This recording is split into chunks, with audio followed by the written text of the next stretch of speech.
நான் ஃபர்ஸ்ட் பர்ஃபார்மன்ஸ்ல போட்டுட்டு எனக்கு நான் போகும்போது நீ ஆடுற மாதிரி நீங்க அந்த ட்ரிகர் பண்றதுக்கு அவங்களே வந்து பிரச்சனை ஓடுறேன்னா என்ன. நண்பர்கள் அனைவருக்கும் வணக்கம். இன்னைக்கான 3வது ப்ரோமோ வந்துருச்சு. 3வது ப்ரோமோல ஏற்கனவே முடிஞ்சு போன விஷயத்தை தான் ப்ரோமோ கட்டா பண்ணிருக்காங்க. இந்த ப்ரோமோல என்னெல்லாம் காமிச்சிருக்காங்கன்றத பத்தி நம்ம பார்க்கலாம். அதுக்கு முன்னாடி இந்த வீடியோக்கு ஒரு லைக்கை மட்டும் போடுங்க. ரெக்வஸ்டா தான் இந்த விஷயத்தை கேட்கிறேன். நீங்க லைக் போட்டீங்கன்னு வச்சுக்கோங்களேன், இந்த வீடியோ பூஸ்ட் ஆகிறதுக்கு கொஞ்சம் ஹெல்ப்ஃபுல்லா இருக்கும். அதனால தயவு செஞ்சு லைக் போடாம இருக்கவங்க ஒரு லைக்கை போட்டு கண்டினியூ பண்ணுங்க. இன்னும் நம்ம சேனலை சப்ஸ்கிரைப் பண்ணாம இருக்கீங்கன்னா சேனலை சப்ஸ்கிரைபும் பண்ணிக்கோங்க. இப்ப கண்டென்ட்டுக்குள்ள வந்துடலாம். சாண்ட்ராவும் அமித்தும் காலையில வெளியே உட்காந்து பேசிட்டு இருக்கிறது தான் இப்ப ப்ரோமோவா நமக்கு காமிக்கிறாங்க. யாரை பத்தி பேசிட்டு இருக்காங்கன்னா திவ்யாவை பத்தி பேசிட்டு இருக்காங்க. ஆக்சுவலா இப்ப அமித்துக்கு திவ்யாவை சுத்தமா பிடிக்கலங்க. நடுவில் எனக்கு திவ்யாவை பிடிக்க ஆரம்பிச்சிருச்சு அப்படின்ற மாதிரிலாம் சொல்லிட்டு இருந்தாரு. ஆனா இப்ப திவ்யாவை இவருக்கு சுத்தமா பிடிக்கல. ஏன்னா அந்த இஷ்யூல நம்ம வந்து நடுவில் போய் பேசலாம் செஞ்சோம். ஆனா திவ்யா அதை புரிஞ்சுக்கல. விஜய் சேதுபதி கிட்ட நம்மளை திட்டு வாங்க வச்சிட்டாங்கன்ற மாதிரி அமித் ஒரு கோவத்தில் இருக்காரு. ஸோ இன்னைக்கு காலையில இந்த விஷயம்லாம் லைவ்ல வந்தது பார்த்தீங்களா, அப்பயே நான் பார்த்தேன். ஆனால் எக்ஸாக்டா இந்த சீனை பார்க்கல.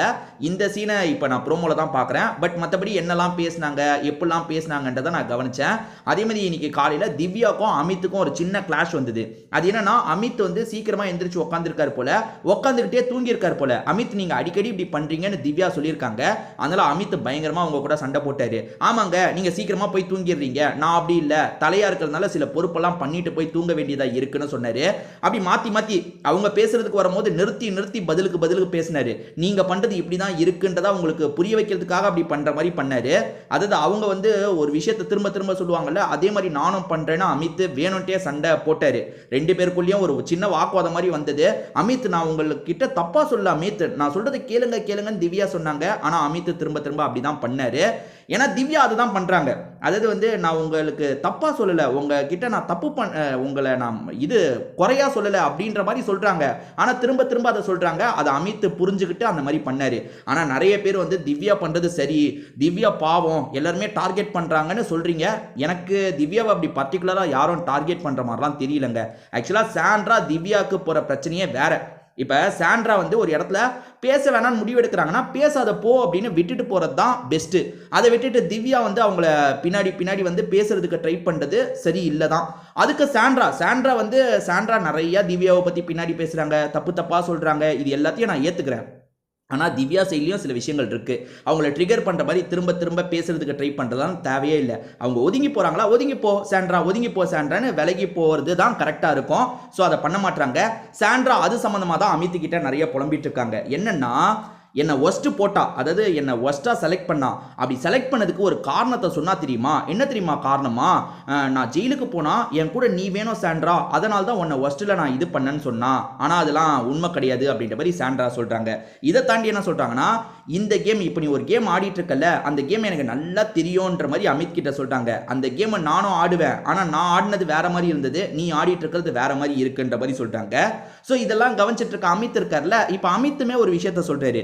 அது என்னன்னா, அவங்க ட்ரிகர் பண்றாங்கன்னா நீங்க எதுக்கு ட்ரிகர் ஆகுறதுக்கு இடம் கொடுக்குறீங்க, அப்படி ட்ரிகர் ஆகாம இருக்கலாம்ல அப்படின்ற மாதிரிலாம் இவங்க கிட்ட கேட்டுட்டு இருக்காரு.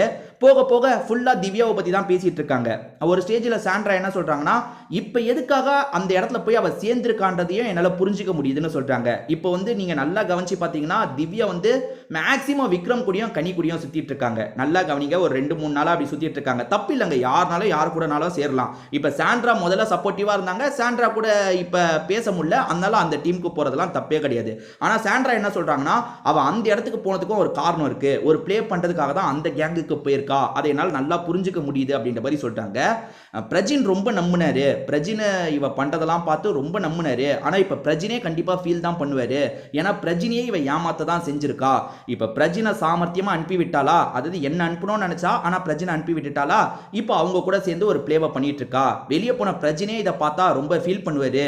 என்கிட்ட என்னெல்லாம் தெரியுமா சொல்லியிருக்கா, சாண்ட்ரா எனக்கு தலையே வெடிக்கிற மாதிரி இருக்கு, எனக்கு சப்போர்ட்டிவா இருங்கன்ற மாதிரிலாம் சொல்லியிருக்கா. அதாவது அந்த டீ வேணும்ன்ற மாதிரி ஒரு வாட்டி கேட்டாங்கல்ல, டீயா காஃபியா வேணும்னு கேட்டாங்கல்ல, அந்த டைம்ல சொல்லியிருப்பாங்க போல. இதை தாண்டி சாண்ட்ரா என்ன சொல்றாங்கன்னா, ஒரு விஷயத்தை பிடிச்சிக்கிறா, அதை வச்சே என்ன கேள்வி கேட்கிற மாதிரி திரும்ப திரும்ப அதை கேட்டுக்கிட்டே இருக்கா. நான் வேலைக்கு போலாம், அவகிட்ட பேசவே வேணான்னு ஒதுங்கி இருக்கேன். ஆனா அதை புரிஞ்சுக்காம வேணும்ட்டே என்ன டார்கெட் பண்ற மாதிரி திரும்ப திரும்ப என்கிட்ட பேசுறதுக்காக வரா. நான் பயந்து ஓடுறேன்னு கூட அவ நினைச்சுக்கிட்டோம். ஏன்னா இவங்க நேத்து பேச விரும்பலன்னு தள்ளி தள்ளி போனாங்கல்ல. நான் பயந்து ஒதுங்குறேன்னு கூட புரிஞ்சுக்கிட்டோம். பயந்து ஓடிட்டேன், பேச முடியலன்னு அவ என்ன நினைச்சாலும் எனக்கு அதை பத்தி கொஞ்சம் கூட கவலை இல்லைன்ற மாதிரி சொல்லிட்டாங்க. ஏன்னா அமித் நீங்க பேசி சால்வ் பண்ணலாம்னு அடிக்கடி சொல்லுவாரு. இல்ல எனக்கு எதுவுமே சால்வ் பண்றதுக்கு இல்ல, அவகிட்ட பேசுறதுக்கே எனக்கு எதுவுமே இல்லைன்ற மாதிரி சாண்ட்ரா சொல்றாங்க. சாண்ட்ரா கிட்ட அமித் புலம்பிட்டு இருக்கிறது தான் ஃபுல்லா நமக்கு இந்த ப்ரோமோல காமிச்சிருப்பாங்க. அதை தாண்டி பிரயோஜனமா எதுவுமே நடக்கலையா என்னன்னு தெரியல. ஏன்னா லீடர்ஷிப் டாஸ்க் எல்லாம் ப்ரோமோவா கட் பண்ணிருக்க வாய்ப்பு இருக்குன்னு நினைச்சேன். அதை கட் பண்ணல, இந்த இஷ்யூ தான் கவர் பண்ணிருக்காங்க. இதுல யார் பக்கம் நியாயம் இருக்கு, யார் பக்கம் தப்பு இருக்குன்னு நீங்க நினைக்கிறீங்கன்றத சொல்லுங்க. திரும்பி வேற ஒரு வீடியோல நம்ம பார்க்கலாம்.